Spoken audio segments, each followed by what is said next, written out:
লেবাননের সাহসী প্রতিরোধ গোষ্ঠী হিজবুল্লাহ রবিবার দিবাগত রাতে ঘোষণা করেছে যে তারা দখলকৃত গোলান মালভূমির হারমোন পর্বতে একটি ইসরায়েলি সামরিক গোয়েন্দা ঘাঁটিকে লক্ষ্য করে ড্রোন হামলা চালিয়েছে।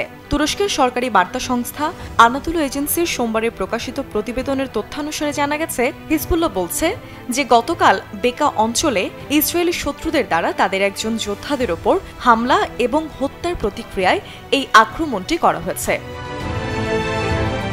বার্তা সংস্থা আনাদুলুর প্রতিবেদন বলছে, একটি বিবৃতিতে হিজবুল্লাহ জানিয়েছে যে তাদের যোদ্ধারা অধিকৃত সিরিয়ান গোলান হাইটসের মাউন্ট হারমনে ইসরায়েলি বাহিনীর একটি অত্যন্ত গুরুত্বপূর্ণ গোয়েন্দা ঘাঁটিতে হামলা চালায়।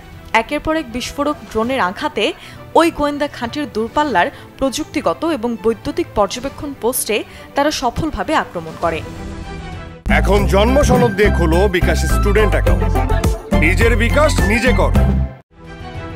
বিবৃতিতে আরও বলা হয়, ড্রোনগুলি কেন্দ্রের গম্বুজ এবং গুপ্তচর বৃত্তির জন্য পরিচালিত ও ব্যবহৃত গোয়েন্দা সরঞ্জামগুলোতে সরাসরি আঘাত করে, যার ফলে টার্গেট করা ডিভাইসগুলো পুরোপুরি ধ্বংস হয়ে যায় এবং মুহূর্তেই সেখানে একটি বড় অগ্নিকাণ্ডের ঘটনা ঘটে।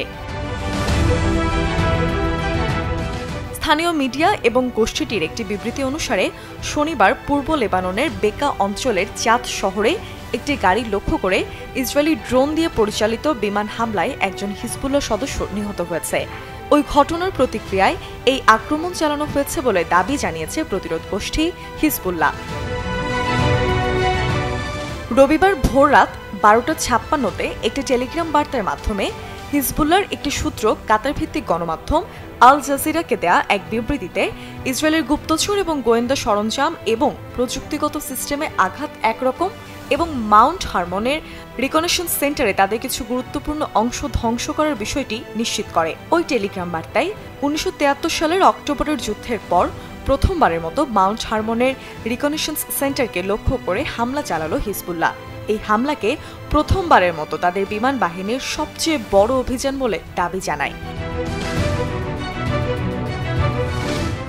এদিকে ব্রিটিশ সংবাদ মাধ্যম রয়টার্সও তাদের প্রতিবেদনে ইসরায়েল অধিকৃত সিরিয়ান গোলান হাইটসের মাউন্ট হারমনের একটি গুরুত্বপূর্ণ নজরদারি কেন্দ্র লক্ষ্য করে হিজবুল্লাহ ড্রোন হামলার বিষয়টি নিশ্চিত করে একটি প্রতিবেদন প্রকাশ করেছে। জামানবাদী সরকারের মূল নজরদারি কেন্দ্র, গুপ্তচর বৃত্তি এবং বিমান প্রতিরক্ষা স্থাপনা আছে এই হারমোন পর্বতে।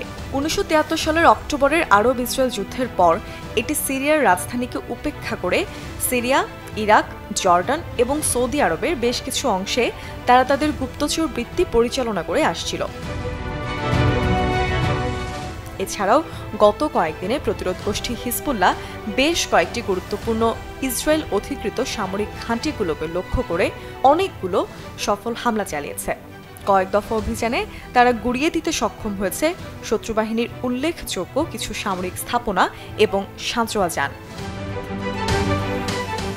হিজবুল্লাহর অস্ত্রাগারের সাথে পরিচিত সূত্রগুলোর মতে, হিজবুল্লাহ হামলাগুলো পরিচালনা করতে বড় সংখ্যক বিস্ফোরক ড্রোন ব্যবহার করছে। তারা একটি নতুন ধরনের রকেট ব্যবহার করছে এবং ঘোষণা করা হয়েছে যে এটি প্রথমবারের মতো ইসরায়েলি যুদ্ধবিমানকে লক্ষ্য করে চালানো হয়েছে। এদিকে চলমান যুদ্ধের সহিংসতা বৃদ্ধির জন্য ইরান সমর্থিত হিজবুল্লাহকেই দায়ী করে আসছে তেল আবিব সরকার এবং সীমান্তে তাদের নিরাপত্তা পুনরুদ্ধারের প্রতিশ্রুতি ব্যক্ত করেছে। এমনকি হিজবুল্লাহর সর্বশেষ হামলার বিষয়ে তাৎক্ষণিকভাবে মন্তব্য করার অনুরোধের জবাব পর্যন্ত দেয়নি ইসরায়েলের প্রতিরক্ষা বাহিনী IDF।